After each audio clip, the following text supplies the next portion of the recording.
I was handed a book a few years ago, 2 years ago, at a conference where I was speaking in Las Vegas, and it showed, now this is where you have to again willingly suspend your disbelief, it showed how water would crystallize. And they would take a drop of water, or a little vial of water, and they would freeze it at a cryogenic level, 273 degrees below zero, at absolute zero. They would freeze it, and they would include in the vial that was being frozen with the water just the words love typed on a piece of paper, and just the word hatred typed on a piece of paper. And you would think, well, it's typing. It's just words typed on a piece of paper. They would make statements. They would take statements out of the Bhagavad Gita and out of the New Testament and so on. And they showed the crystalline formations that were photographed through microscopes. And when water is crystallized in the same energy field as the word hatred on a piece of paper, their crystalline formations are deformed and distorted. And when water is crystallized with the word love in the same energy field, the crystalline formations that show the photographs are these beautiful, perfect, magnificent, divine, like water crystallizations.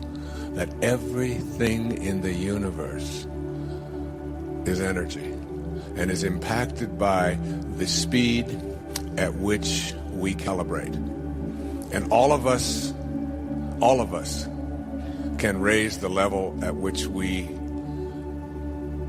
vibrate in our lives. All of us can do it simply by changing our thoughts, by practicing meditation, by listening to different kind of music, by being in energy fields where we have a knowing, where we reconnect to God, where we make conscious contact with our source. We can change the energy level at which we are living. And getting to a place where you understand that, it's why I like to bring people out, demonstrate to them the food that we eat, the substances that we put in our bodies. Many of you have looked and seen this little thing that I always speak with, this little camel here. Now, I wear this camel for a reason. It has the number 24 written right on it. I don't know if you can get a close-up of that or not. But that camel is a symbol to me. It's why I always speak with it on my lapel. You see, a camel is an animal that starts out every day on his knees.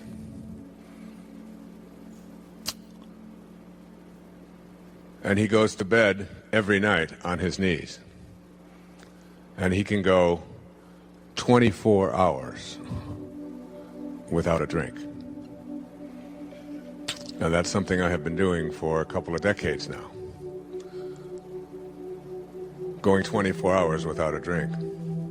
And also, I have experienced struggles with addictions in my own life. Alcohol, drugs, and so on. Caffeines, nicotines.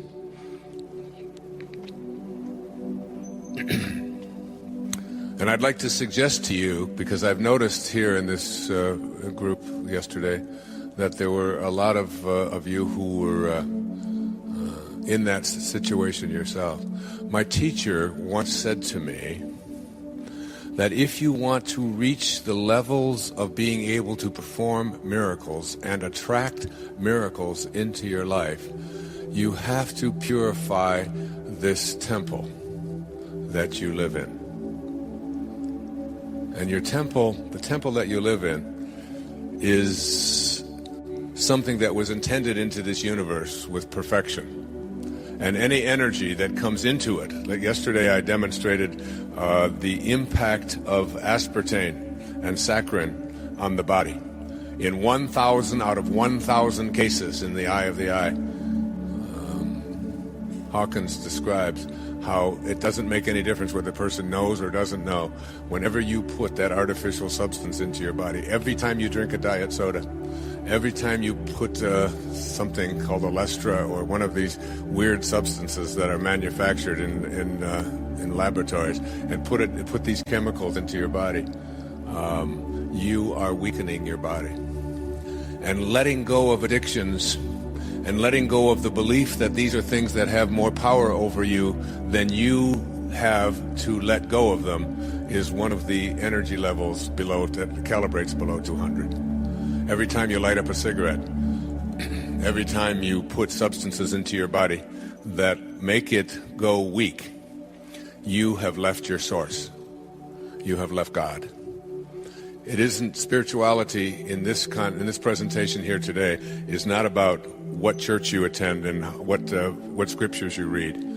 It's about how you stay connected to the perfection from which you were intended in the very first place.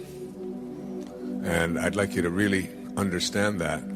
And when you do, you'll understand that anything that you do that is self-defeating to this temple, as the Sufis used to say, if you don't have a temple in your heart, you'll never find your heart in a temple. And it's about having a temple in your heart. It's about staying connected. And when you do, exercise becomes a regular part of your life. It's a spiritual experience. The foods that you eat become a spiritual experience. The music that you listen to becomes a spiritual experience. The books that you allow into your home, the programs that you allow to be on your television set, the kinds of ideas that you read in newspapers. So it's this force and counterforce thing. Now, as individuals, we understand when the World Trade Center was hit, our first impact, our first inclination was to be kind. What can we do? And you saw people donating blood. We had more blood donated in the first few hours after that than they had to tell people to stop doing it. They had people getting into their fire trucks in Iowa and driving them all the way to Manhattan. They had people going into burning buildings and taking people out. Our whole sense of compassion, because compassion is one of the highest energy levels that you can reach. It calibrates around 470. That when you have compassion in your heart for those who are operating or living at lower levels. And I remember the story that I heard shortly after the World Trade Center disaster, and it was of grandfather talking to his grandson. And the grandson was looking up at his grandpa, and his grandpa said, you know, he said, I feel as if I have two wolves barking inside of me. He said, the first wolf is filled with anger and hatred and bitterness and mostly revenge. And then he said, I have a second wolf barking inside of me who is filled with love and kindness and compassion and even forgiveness. And the grandson looked up at his grandpa and said, which wolf do you think will win, Grandpa? And his grandfather responded, whichever one I feed. And we have to look at what we feed internally in ourselves.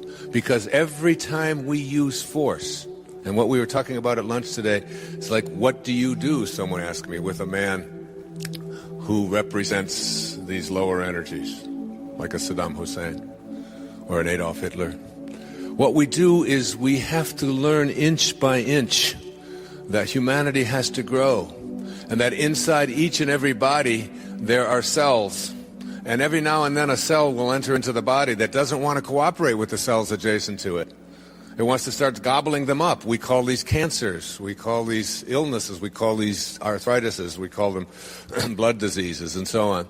And this cell that doesn't want to cooperate with the cell adjacent to it and has no connection to the whole will start gobbling up every cell. And eventually it's a very stupid organism because it will destroy the very host that it needs in order for it to survive itself. It will kill itself as well. It will have no more host on which it can live. So a cancer cell is a very stupid cell indeed. It destroys itself by destroying that which is next to it.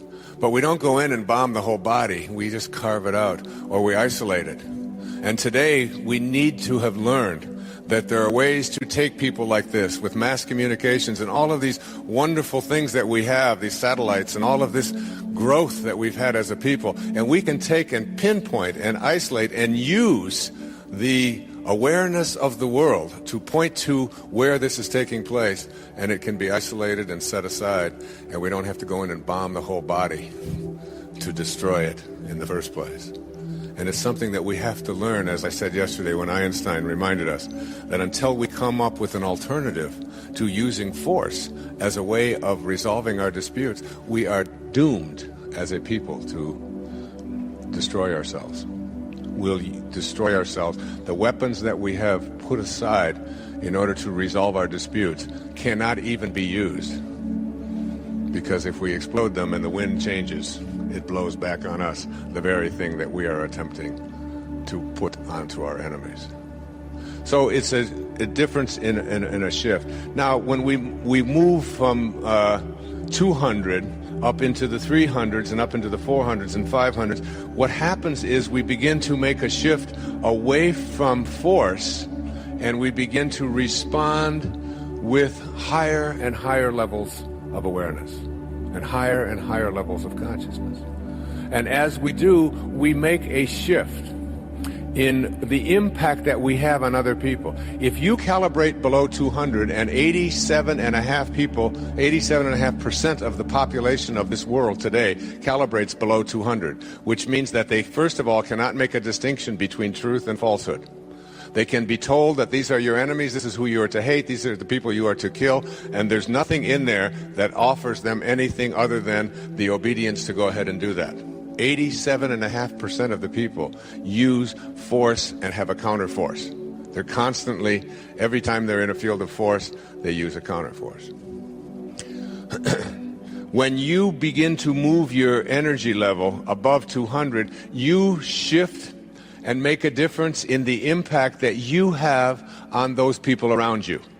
So that when someone at 300, 400, or 500 at these calibration levels, who is using the energy of love and kindness and forgiveness and peace and so on, when these people are in your presence, they make a very significant difference in how you react to them, and on even the ability to manifest and attract abundance into one's life or healing. So that here's how it works. A person who is below 200 is someone who is moving against, who has to have an enemy, is someone who drains power, is always looking for energy from someone else, is trying to take it away from you. This is someone who needs to argue. This is someone who needs to prove a point. This is someone who needs to make you feel worse about yourself. And yet generally when you're in the energy field of someone below 200, when they leave your energy space, when they leave the field that you are in them with them, you feel worse about yourself, you feel drained for having been in their experience, you feel weakened, and you feel as if you need to get away from that because they are drainers of energy. They take, and they need to confront, and they need to have an argument.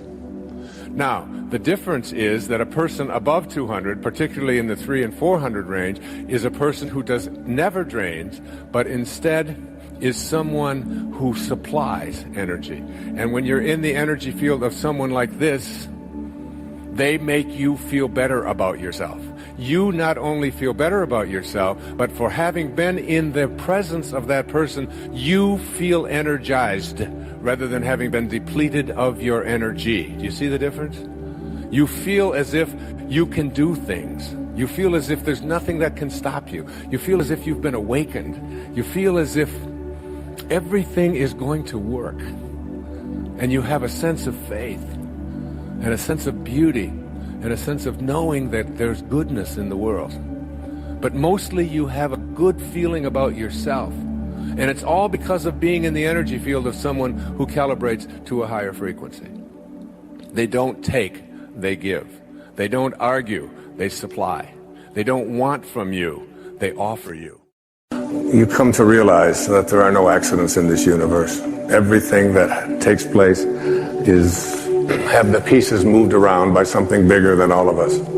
And so it was called the I Am Discourses. And I quote from the I Am Discourses.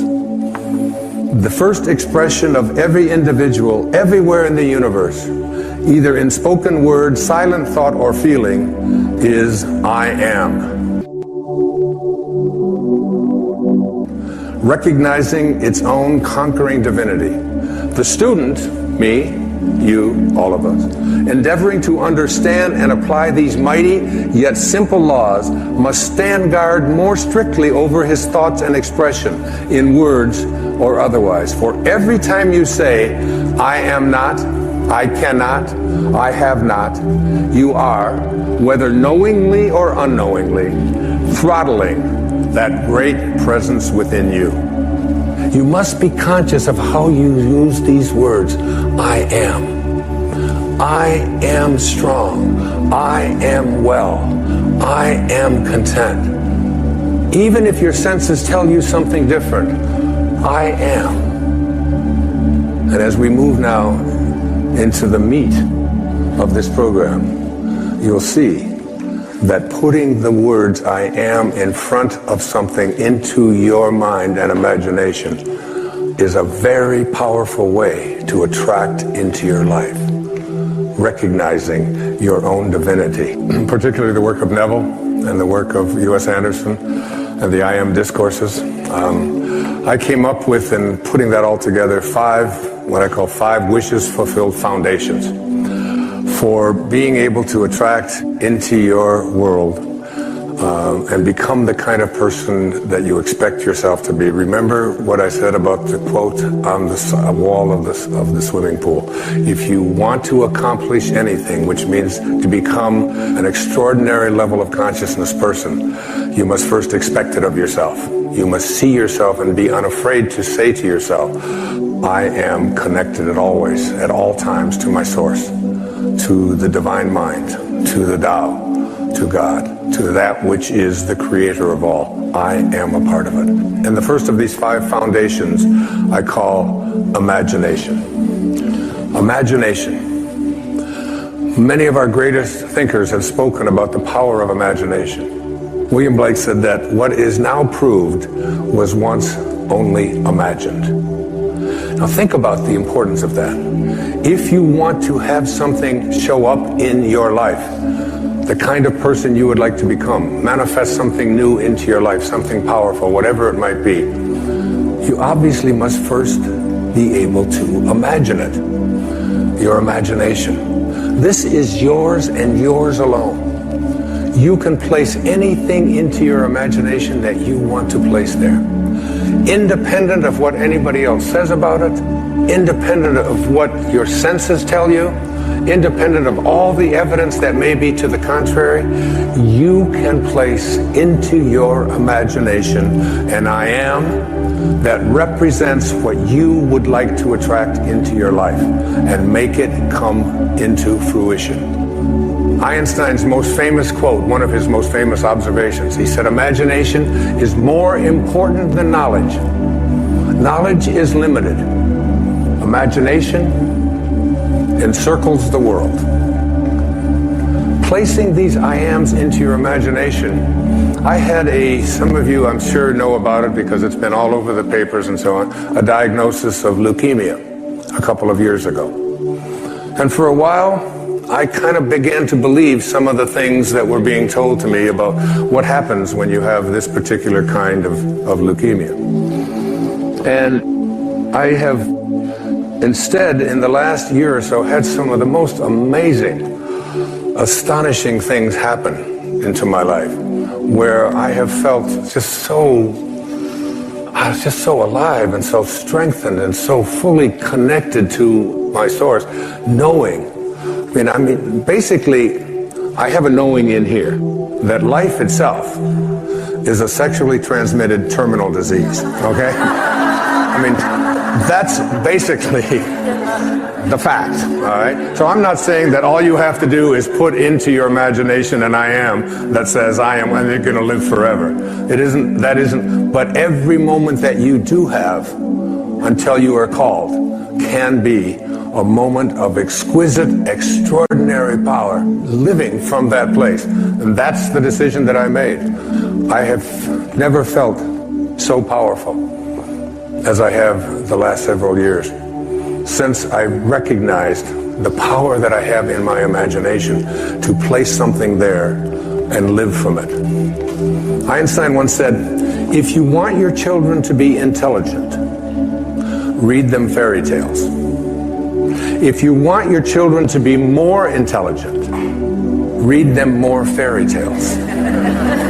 It's one of the reasons I've taken to writing children's books, to give children an opportunity to explore that thing called their imagination from the time that they're just little boys and little girls. And what I have in my imagination is a do not disturb sign.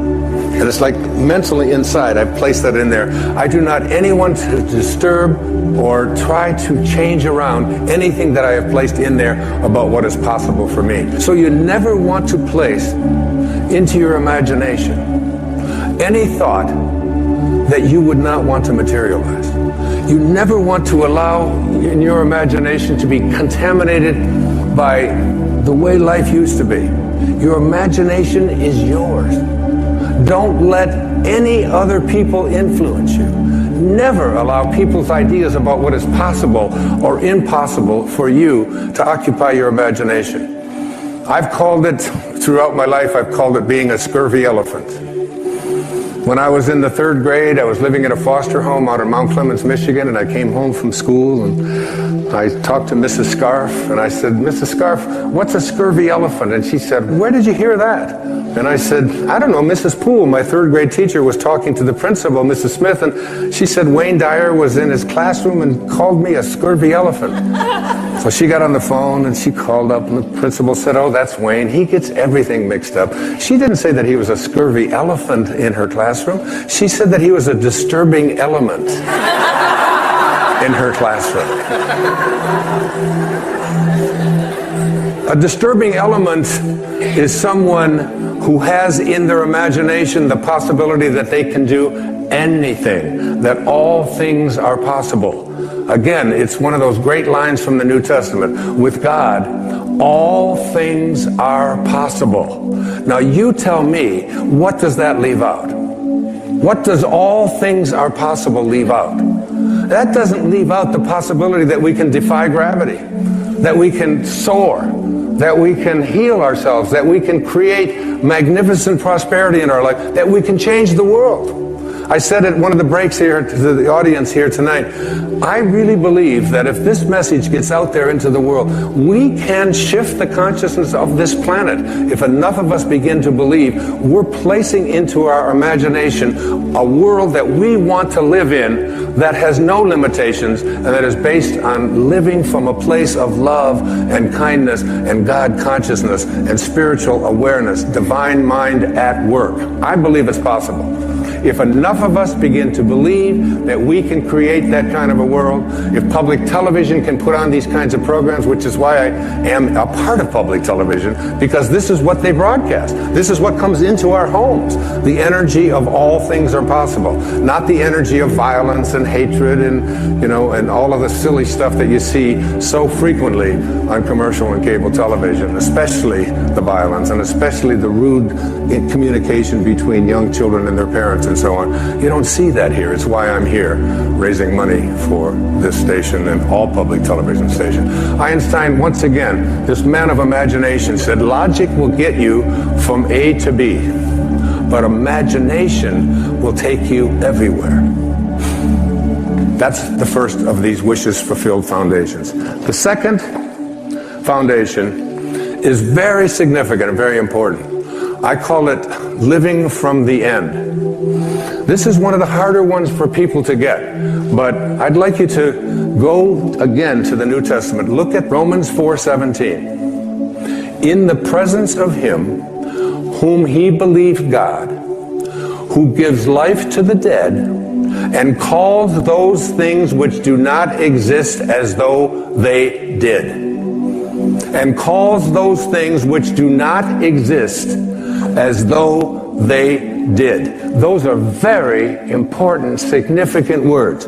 You have to be able to call the things which you have not seen yet materialize and manifest into your physical world. You have to be able to say to yourself, I call those things that I would like to become as if they already do. And you place into your imagination fearlessly the I ams which you would like to create for yourself. And when it's time for me to write another book, I don't even know what it's going to be. I just know that it starts germinating inside me. And it's like a calling, it's like a passion. And I'm over there at my writing space. And before I do, I come up with the title. And before I even write one word, I did it with this book, Wishes Fulfilled. I take a jacket, this isn't even my book.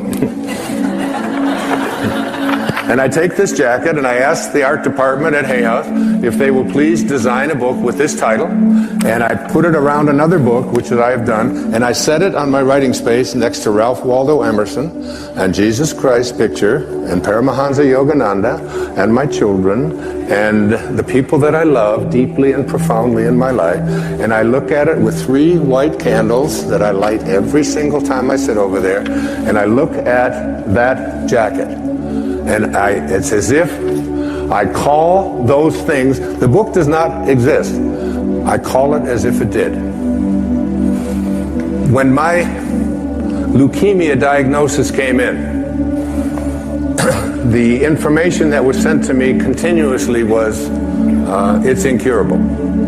This is something that you can't change. And I would say to my children who would send me this, I would say, I'd really appreciate it if you didn't send me that kind of stuff. And they'd say, what do you mean? Why, Dad? Why wouldn't you want us to send that? It says that right in there. I said, what part of I am well is it that you don't understand? Because I have placed that into my imagination. I have a wonderful quote by the man I've cited before. His name is Neville. And it goes like this. He says, disregard appearances, conditions, in fact, disregard all evidence of your senses, that is what your eyes and ears tell you, that deny the fulfillment of your desire, whatever it is you want to attract into your life. Disregard appearances, conditions, in fact, all evidence of your senses that deny the fulfillment of your desire. Rest in the assumption that you already are what you want to be. For in that determined assumption, you and your infinite being, your extraordinary self, which is what this program is about, are merged in creative unity, and with your infinite being, God, all things are possible. God never fails, and you are a piece of that which never fails. And you are going to move beyond just being a piece and just being a fragment and just being a segment until it becomes your overwhelming knowing that you have within you this divine capacity. You don't need evidence of your senses. I wrote a book a few years back. The title of it, I had to get my publisher because they didn't understand it. They called back, they said, I think you got this wrong. I said, no, it's called You'll See It When You Believe It. Not the other way around. People will say, well, I'll believe it when I see it. It doesn't work that way. You'll see it when inside you have a knowing. And Neville also said, therefore, to incarnate a new and a greater value of yourself, you must assume that you already are what you want to be, and then live by faith in this assumption. Now, this flies in the face of so much of what you've been told, because you have a tendency to believe that what your eyes and ears tell you is reality. But this is what we know by our senses. Just this little tiny fragment. I can't even get, it's like a millionth of a millimeter. And all that is unknown is in the invisible, in the imagination. And most of our attention is focused on, this is my beliefs and my disbeliefs about what is possible and what isn't possible are here. And it's an endless universe.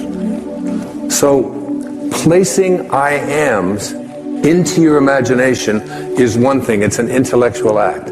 Living from the end means that you call the things which do not exist as if they did. You begin to say to yourself, you don't have to say it to anyone else. You don't have to write it down. You don't have to get anybody else's approval. You don't have to look on the internet. You don't have to do anything like that.